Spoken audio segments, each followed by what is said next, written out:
The first thing you need to know is that I don't scare easily. At least, I didn't, until tonight.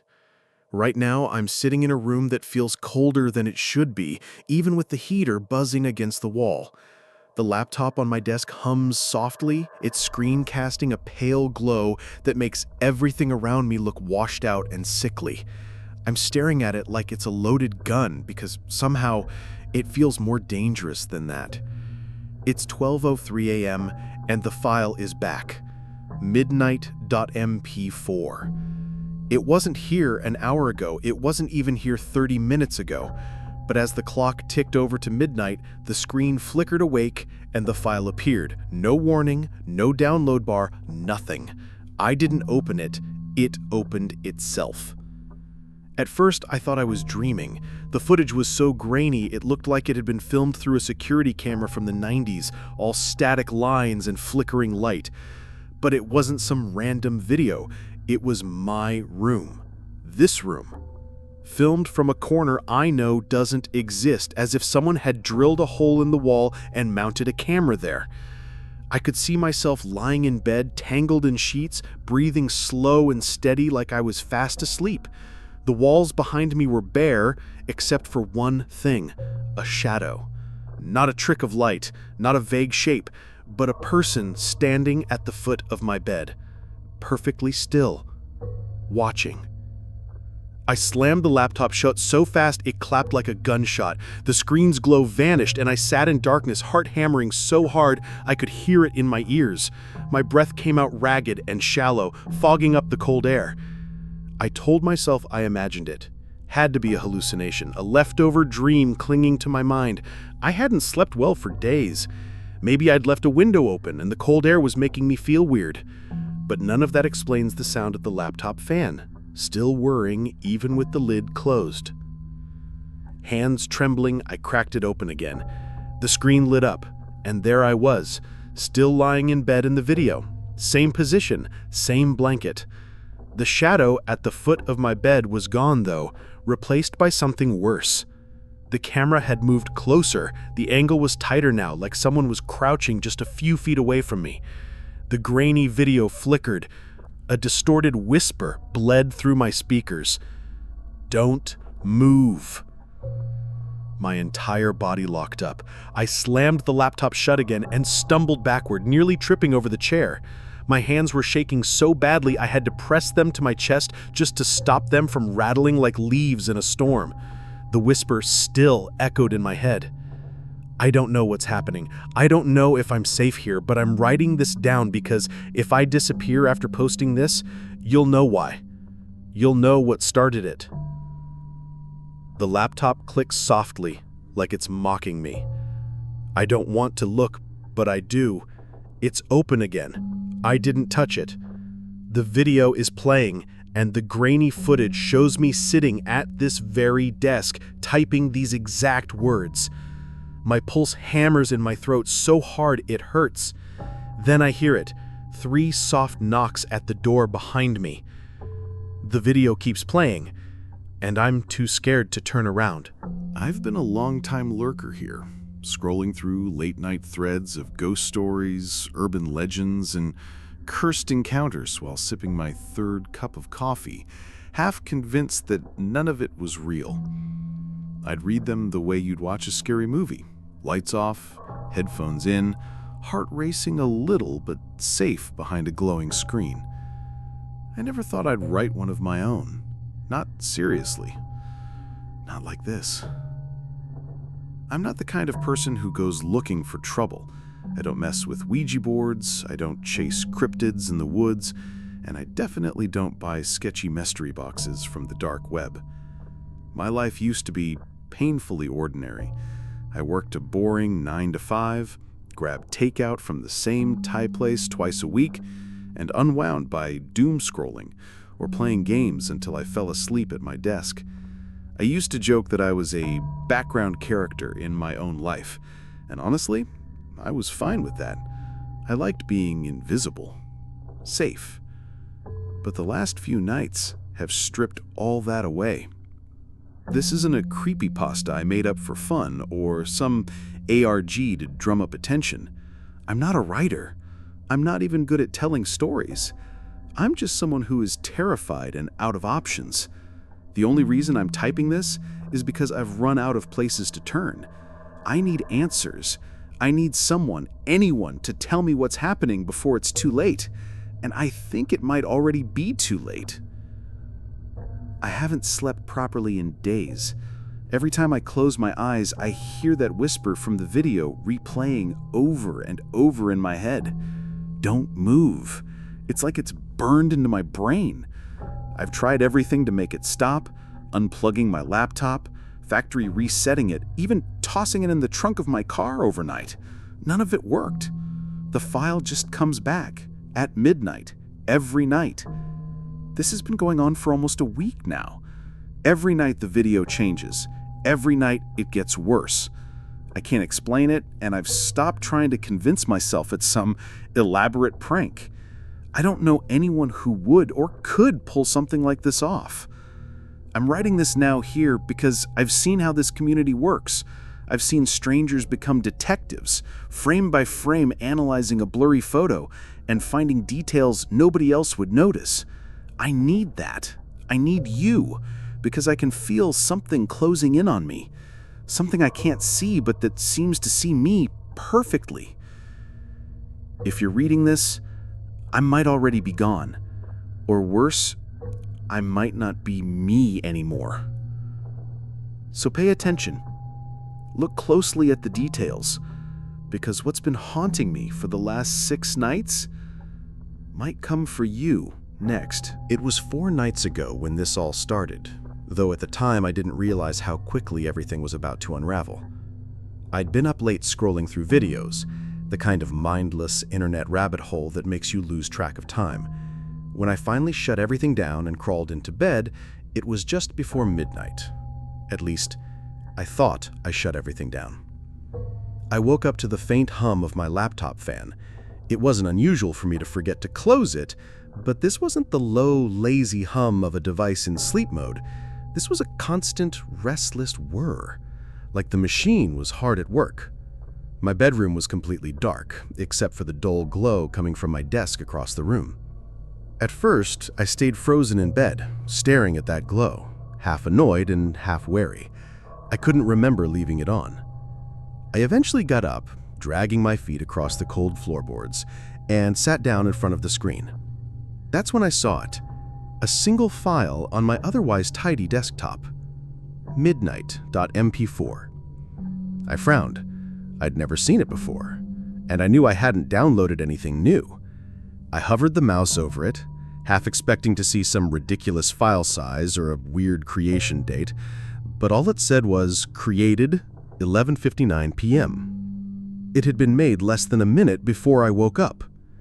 That should have been my cue to shut the laptop, toss it in a drawer, and go back to bed. But curiosity has a way of clawing at you, especially in the dead of night. I double-clicked the file. The video flickered to life. The image was grainy, the kind of grain that crawls like static, making it feel alive. For a moment, all I could make out was a dimly lit room. It took me a second to realize why it felt so familiar. Because it was familiar. It was my bedroom. But the perspective was wrong. The footage was being recorded from a corner of the room that didn't exist, from a high angle that would have required a mounted camera. My heart began to pound. As I leaned closer, on screen, I was asleep.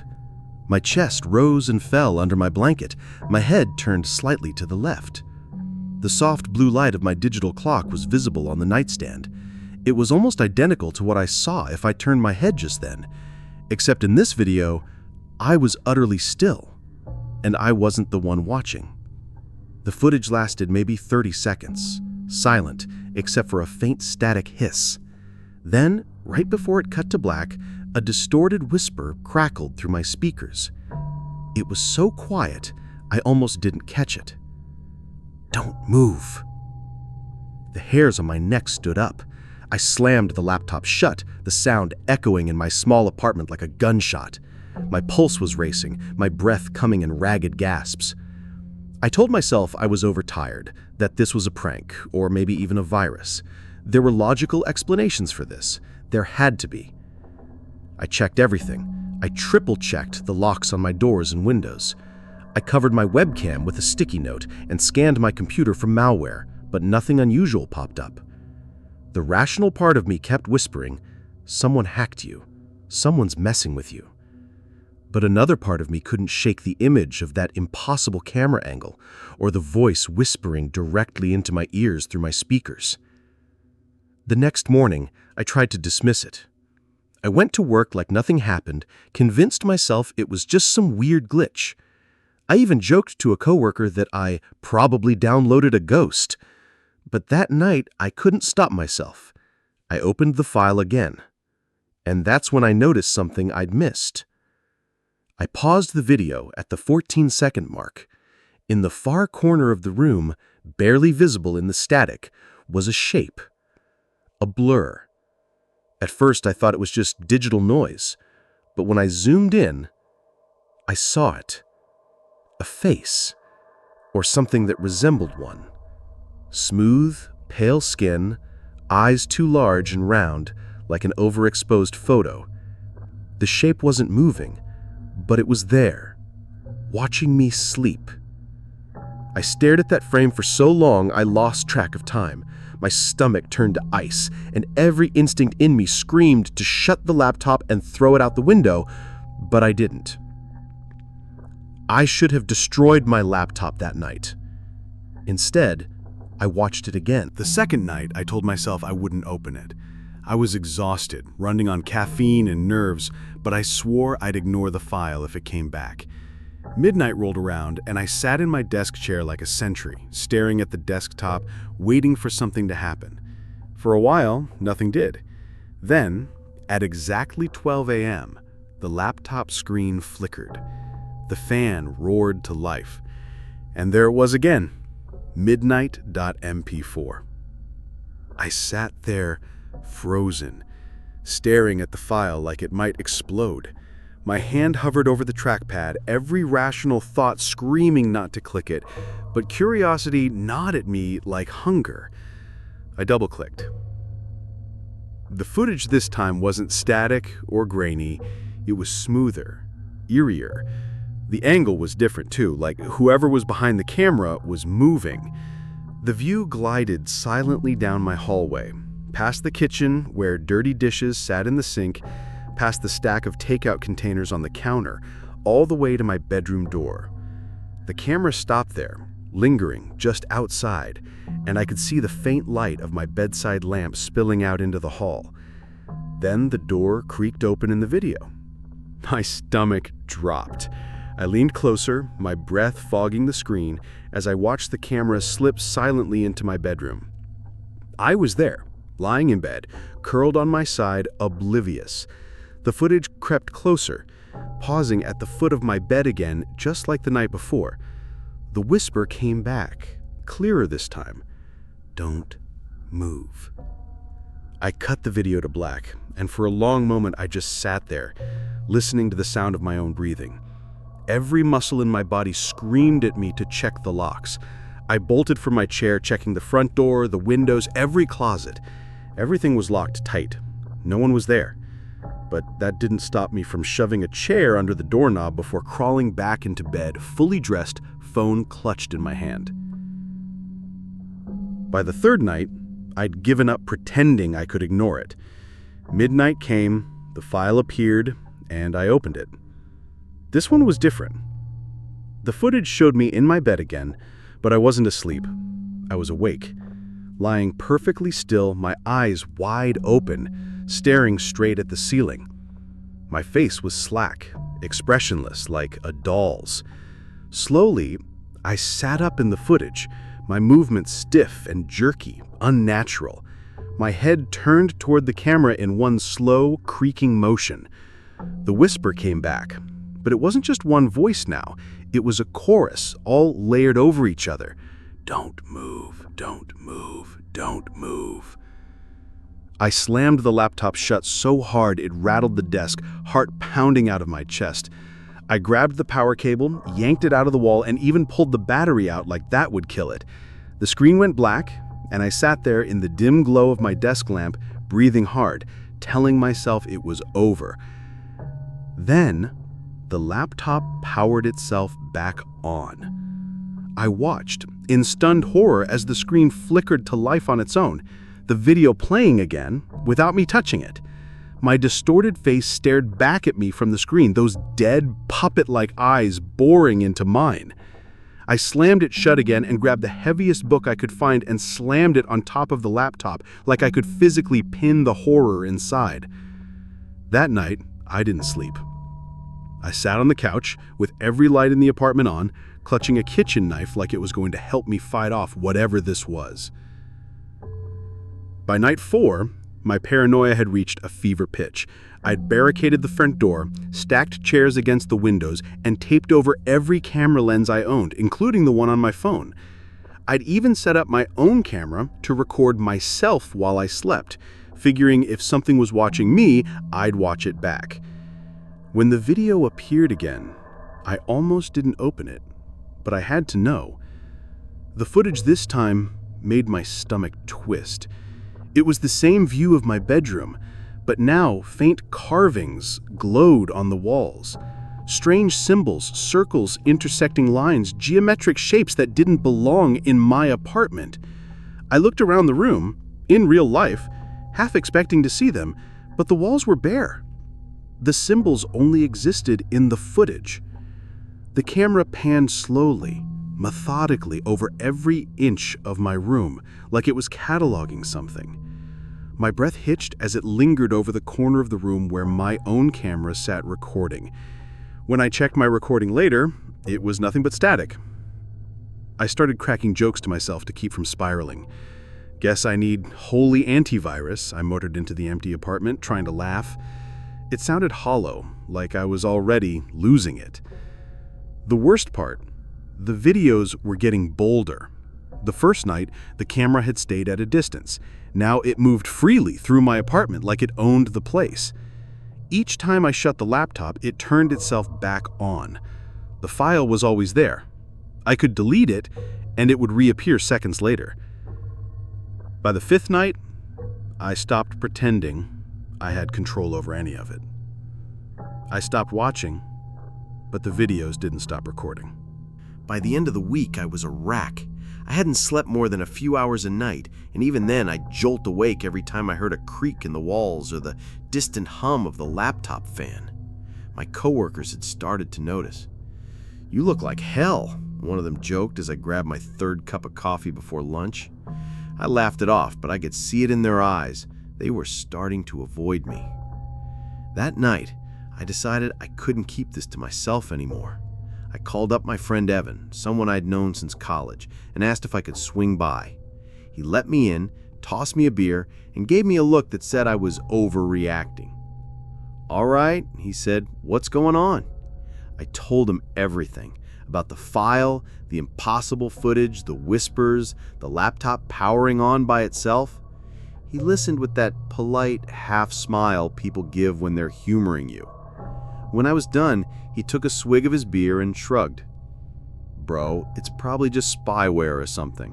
Hackers love messing with people. You should be worried about your credit card info, not ghosts." I wanted to scream. Instead, I just nodded, pretending he'd made sense. He patted my shoulder and told me to chill. On the drive home, I realized he'd stopped texting me back as much. The next day, I took the laptop to a repair shop. The place was a cramped little hole in the wall, lined with towers of dusty desktops and old monitors. The guy behind the counter looked like he'd been living off energy drinks and Hot Pockets for a decade, but he seemed competent enough. "Can you check this out?" I asked, sliding the laptop toward him. "I think it's been hacked or something." He plugged it in, the screen flickered on, and midnight.mp4 appeared. I watched his expression change instantly. His face went pale, his lips tightened, and he slammed the laptop shut. "You shouldn't have opened it," he said flatly. His voice was low, almost a whisper. "What do you mean?" He shook his head, glancing nervously at the security cameras in his own shop. "I'm not touching this. Take it and leave." I tried to press him, but he wouldn't meet my eyes. Just get rid of it." I walked out of there with my stomach twisting into knots. That night, Evan didn't answer my calls. Neither did anyone else. I started noticing coworkers avoiding me in the break room, whispering behind my back. I caught my reflection in the bathroom mirror that afternoon and barely recognized myself. Sunken eyes, unshaven, twitchy. But the laptop didn't care about my social life. It started turning itself on in public places now. At the cafe down the street, the screen lit up on its own, showing a grainy clip of me sitting at that same table from some impossible angle. A barista asked me if I was okay when I slammed it shut like it was burning me. Later that night, I got an email from an address I didn't recognize. No subject line, no greeting, just one line. Unplug it, throw it away, now. I stared at the message for a long time, my hand hovering over the power cord. I'd made up my mind to destroy it, smash it with a hammer, toss it in a dumpster, whatever it took. But before I could, I noticed something new on my desktop. A second video file. This one wasn't called midnight.mp4. It was called uploadcomplete.mp4. I should have smashed the laptop that night. I should have listened to the tech guy's warning, trusted my gut, and thrown the damn thing into a dumpster. But instead, I opened uploadcomplete.mp4. And that's when I fell down the rabbit hole. At first, it was just morbid curiosity. I played the video once, then again, pausing every few seconds, rewinding, zooming in. The footage was darker this time, grainier, as if shot on an ancient security camera. I could barely make out my own silhouette sleeping on my bed. But something was different. In the corner of the frame, a red digital timestamp flickered. I thought it was random at first, just static distortion. But when I froze the frame, I realized it wasn't numbers. Not exactly. The digits were warped, bent into strange, angular shapes, like numbers that had been translated into another alphabet. When I scribbled them down, they looked like coordinates. I entered them into Google Maps. The pin dropped in the middle of a forest 2 states away. That was the start of it. Night after night, new videos appeared, each one stranger than the last. They weren't just showing me sleeping anymore.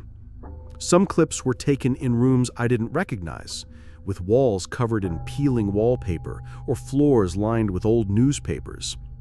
One video showed me sitting at my kitchen table, scrolling on my phone, except I hadn't been wearing that shirt until the following day. The footage was starting to predict things. One night, I watched a clip of my coffee mug slipping from my hand and shattering on the floor. The next morning, I accidentally elbowed it off the counter while reaching for the sugar. Another clip showed my neighbor knocking on my door wearing a hoodie I'd never seen him in. The following evening, there he was, knocking, wearing that same hoodie. I didn't sleep after that. I covered every mirror in my apartment with duct tape, tacked blankets over every window, shoved towels under the door cracks. I unplugged the laptop and locked it in the closet, but at midnight, I heard that familiar whir of the fan kicking on. When I checked, the screen glowed bright, showing a live feed of my room. The blankets and duct tape were gone in the footage. My reflection was visible in the mirror behind me, staring blankly at the screen. This isn't a hacker, I whispered to myself. This is something else. Some kind of surveillance tech that shouldn't exist. I wanted to believe it was a government experiment, some black-budget spyware project I'd stumbled into. But deep down, I knew this wasn't human. I started taking screenshots, hundreds of them. I'd freeze a frame whenever I caught a glimpse of something strange. A flickering shadow in the corner, a face-like blur, those alien-looking numbers. My desktop became a mosaic of frozen terror. I spent hours analyzing them, sharpening the images, tweaking the contrast, but the more I tried to make sense of them, the more impossible they seemed. Sometimes the footage would show rooms I'd never seen before. A narrow hallway lined with identical doors, a staircase spiraling endlessly downward, a basement filled with old TV sets stacked to the ceiling. I swear one video showed me standing at the bottom of those stairs, staring up at the camera, my eyes hollow and black. I knew I was losing it. I hadn't been to work in days. My phone buzzed with unanswered texts from friends asking if I was okay. I wasn't. That's why I'm posting this here. I've uploaded screenshots, frame captures, everything I can. If you're reading this, I need your help. Look at them. Analyze them. Tell me I'm not crazy. Tell me if you see the symbols etched into the wallpaper behind my bed, the shadow standing just outside my door in frame 1347, the reflection that isn't mine in the bathroom mirror. Because I think this thing is watching more than just me. And if I disappear, maybe you'll figure out how to stop it. I don't remember the exact moment I stopped trusting my own eyes. Maybe it was when I woke up and found myself staring into the same scene I'd watched in midnight.mp4, my body lying limp in bed from an angle that shouldn't have been possible. Maybe it was when I started seeing that figure. At first, it was just in the videos, a tall, static shadow lingering in the corner of my bedroom, too still to be human, but too defined to be a trick of the light. I told myself it was compression artifacting, a glitch in the footage. But then I saw it. In real life. It was just past 3 a.m. when I felt that prickling sensation of being watched. My apartment was silent, except for the soft hum of my fridge. I turned my head and there it was. Standing in the farthest corner of my living room, where the glow of the street lamp couldn't quite reach. Its edges seemed blurred, like a smudge on reality itself, but I could feel its attention on me. My breath froze in my throat. When I blinked, it was gone. I wanted to leave. No, I needed to leave. Every instinct in my body screamed at me to get out.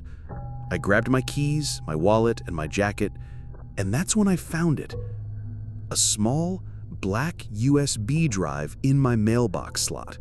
No envelope, no note, just 3 words etched in red marker on the side. Play me. My hand shook as I held it. I don't know how long I stood there in my hallway staring at it. Eventually, I shoved it into my pocket and stormed back into my apartment, cursing myself the whole way. I should have run straight out the door. Instead, I went back to the source of my fear. The laptop booted up before I even touched it. My screen was already black, except for a single line of text flashing in the center. USB detected. I hadn't plugged it in yet. My heart pounded as I fumbled with the drive, shoving it into the port. A new video autoplayed. No file name, no window, just full screen instantly. It showed me, not sitting there watching the laptop, but grabbing my coat and keys, leaving my apartment, walking down the stairwell. Even the way I checked over my shoulder was exact. The video was so detailed that I paused it to check if it was old security footage, but when I looked down at myself, I realized something that nearly made me vomit. I was wearing a shirt I hadn't put on yet. I watched myself walk out of the building, step by step. And then the video glitched just for a second. I could see something in the distance of that footage, something crouched at the edge of the parking lot, waiting. I slammed the laptop shut and stumbled back. My cynical jokes about holy antivirus software were gone. This wasn't funny anymore. This was prophecy. I grabbed my coat again, determined to leave anyway, and when I flung open my door, the stairwell was exactly as I'd seen it in the footage. Every creak of the steps, every flickering bulb, every sound of distant cars was identical. I didn't leave. I locked the door, and slid down against it, clutching my knees like a child hiding from a nightmare. That's when I realized it wasn't just showing me what had happened, it was showing me what would happen. Every video was a warning disguised as surveillance.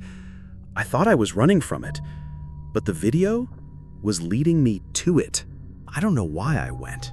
Maybe I was too far gone, or maybe curiosity had rotted into obsession. The coordinates had been burned into my brain after staring at them night after night, frame by frame. So at midnight, I grabbed a flashlight and drove. The road to the location was desolate, winding through thick woods that swallowed the moonlight. The building was nothing but a crumbling concrete husk covered in vines and graffiti. Broken windows gaped like open mouths. My flashlight flickered as I pushed through the warped double doors, the smell of mildew and rot filling my nose. Inside, the air felt charged, like static before a lightning strike. The walls were lined with symbols I recognized immediately, the same ones etched behind my bed in the footage. Here, they were drawn in thick black paint, spiraling across the walls and floors in patterns that made my head ache if I stared too long. I followed the hallways, my footsteps echoing, until I reached a heavy metal door. It creaked open to reveal a cavernous room, lit only by the glow of hundreds of old CRT monitors stacked to the ceiling. Each screen displayed a different bedroom. Some were dark and empty. Some showed people sleeping. Others showed people sitting up in bed, wide-eyed, staring directly into their cameras. The sight made my stomach twist. I scanned the walls, the hum of the machines filling the silence like a swarm of bees. Then one monitor caught my attention. It was me, sitting in my apartment, hunched over my laptop. The timestamp was tonight's date. The screen glitched, flickered, and text scrolled across every monitor in bright white letters. Welcome to the archive. My pulse thundered in my ears. The implication hit me all at once. This wasn't about me. It was everyone. Hundreds, maybe thousands of people, all under the same impossible surveillance. The room felt colder. I took a step back, and the static on one of the monitors seemed to hiss in my direction. Every monitor flashed, the same words filling the room like a chorus. "We see you." That was when I ran. I didn't look back as I bolted through the hallways, the flickering glow of symbols lighting my path. I didn't care that the woods outside were pitch black, that my car was parked half a mile away. I just knew I needed to get out. Because if this was the archive, I wasn't just a target. I was a file in their collection. I didn't expect another one. After discovering the archive, after running through those woods and locking myself in my apartment, I thought it was over. I thought I had escaped. But at 11:59 p.m., my laptop woke itself up. The screen glowed like a warning in the dark. One file appeared, final.mp4. I sat frozen, every muscle taut, heart hammering. The screen flickered as I hesitated, staring at it like it might bite me. Then, with a trembling hand, I clicked play. The footage filled the screen, but it wasn't pre-recorded this time. It was real time. I could see my apartment exactly as it was. The same cluttered desk, the same stacks of papers, the same dim lamplight. And then I noticed it. Someone was standing behind me. I froze, every nerve screaming at me. The figure was tall, shadowed, featureless, but the feeling of its presence was tangible, like cold breath brushing the back of my neck. My pulse thudded in my ears. The laptop's fan whirred louder than it ever had before, mingling with the static hum of the screen. I couldn't turn around. I couldn't move. Every instinct screamed to flee, but my body refused. The monitor flickered, casting long, jagged shadows across the walls. The figure's outline shifted subtly, as if it was aware I was watching it through the screen. My own reflection appeared briefly in the darkened glass of the display, And I saw it, my face pale, wide-eyed, paralyzed. I reached for the laptop, trembling, but it seemed to hum with a life of its own. The figure behind me shifted closer in the footage, and I could feel it, an almost physical weight pressing down on my shoulders. My breath came in shallow, frantic gasps, fogging the screen with each exhale. I wanted to scream. I wanted to bolt, but I couldn't. The video zoomed in, and the figure's head tilted slightly, a mockery of curiosity, as if it had been waiting for me to reach this point. Every hair on my body stood on end. I wanted to close my eyes, cover my ears, pretend none of this was real. And then it happened. The screen went black. Silence filled the room for a heartbeat. And then my own voice, whispered from the speakers, "Don't move." The words lingered in the air, heavy and intimate, as if the figure had borrowed my body to speak directly to me. I swear I didn't move. And now, I don't know if I ever will. If this video ends here, I need you to tell me what you saw. Look closely. Every shadow, every flicker, every frame that doesn't make sense. Go back to frame 327. Zoom in. Tell me if I'm alone, because I can't tell anymore. I don't know if any of this is real, if it's just my mind unraveling, or if whatever's behind these videos is waiting for me, waiting for you. I've uploaded screenshots, clips, everything I could grab before the laptop decides it wants more. Analyze them. Leave your theories in the comments. Point out things I might have missed. I'm begging you. I need someone to see it from the outside, someone to tell me I'm not completely insane. But don't get too comfortable. Don't think you're safe just because you're on the other side of the screen. The moment the clock hits midnight, the videos come back. They always do. And maybe tomorrow, a new one will appear. Maybe it'll be yours. So look, watch, question, and don't move.